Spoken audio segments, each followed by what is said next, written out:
कि भगवान क्यों नहीं आते हैं।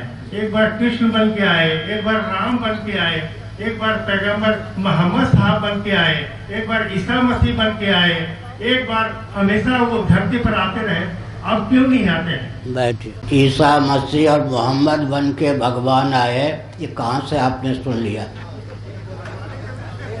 आपकी जानकारी बिल्कुल दिशाहीन है, क्योंकि बाइबल और कुरान के अनुसार भगवान सर्वथा निराकार ही सिद्ध होते हैं, उनका अवतार ही मान्य नहीं है। भगवान के दूत या पुत्र आते हैं या उनकी मान्यता है, उनकी मान्यता का ही अतिक्रमण करके आपने प्रश्न किया। दूसरी बात यह है कि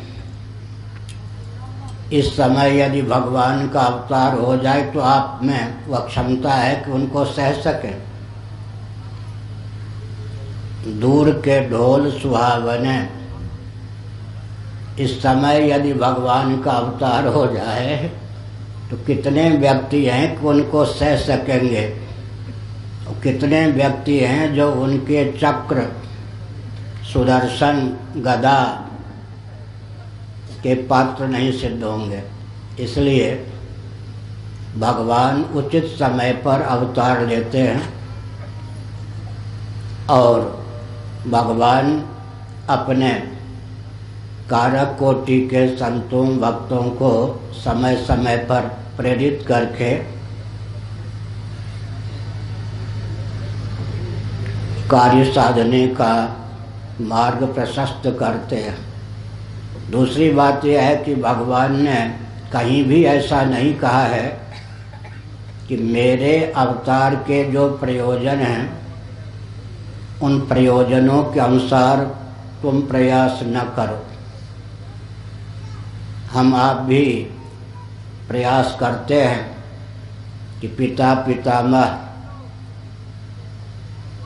के द्वारा जो दायित्व प्राप्त है उसका निर्वाह करें। प्रेरणा लेनी चाहिए भगवान के अवतार से कि जब भगवान अवतार लेते हैं तो विप्र, धेनु, सुर, संत की रक्षा के लिए वे भी बहुत यातना सहते हैं। हमारा दायित्व बनता है कि भगवान के नाम पर हम गौ माता को उत्पीड़ित होते हुए न देखें, गौ रक्षा का प्रयास करें, धर्म रक्षा का प्रयास करें। भगवान से तो चूक नहीं हो सकती। श्रीमद् भागवत का एक संकेत है, प्रहलाद को बहुत यातना हिरण्यकशिपु ने दी।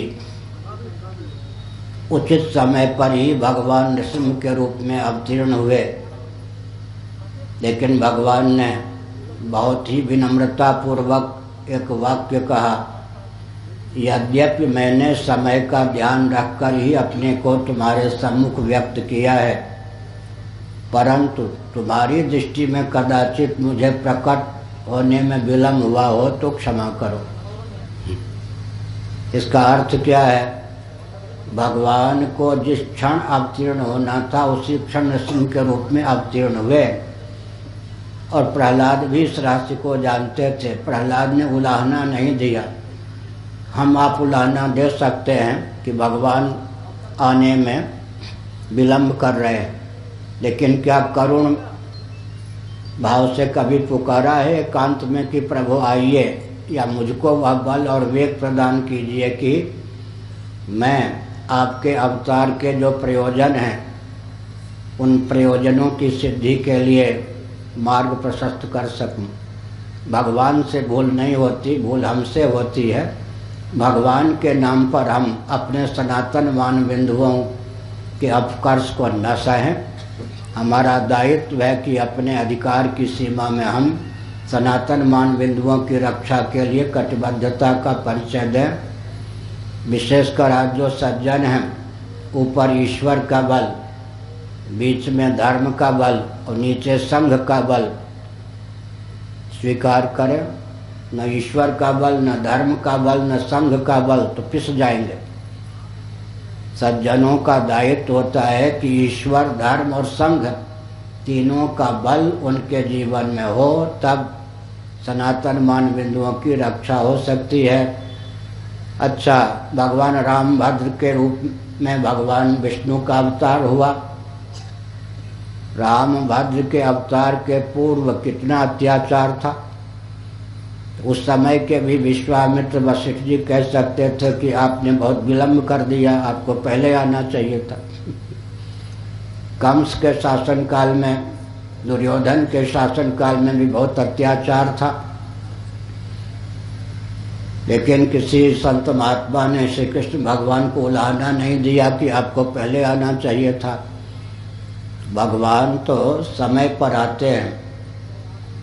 मोतियाबिंद पक जाए तब उसका चिकित्सक ऑपरेशन करते हैं। ठीक है, इसी प्रकार से भगवान को जब आना चाहिए तभी आते हैं। भूल हमसे होती है, समझ गए। राजधानी एक्सप्रेस भी लेट हो सकती है, होती है आजकल कोहरे के कारण। बिना कोहरे के भी ट्रेन लेट हो जाती है, लेकिन भगवान को तो समय पर ही सब कार्य करना होता है, समय पर ही वो अवतार लेते हैं। अगर सचमुच में आपके हृदय में वेदना है तो बहुत अच्छी बात है, मिलजुल कर काम कीजिए। मैंने जो कहा, सद्भाव पूर्वक संवाद के माध्यम से संघ बल का आलम्बन लीजिए और प्रशस्त मान बिंदुओं की रक्षा का मार्ग प्रशस्त कीजिए। आगे कोई प्रश्न?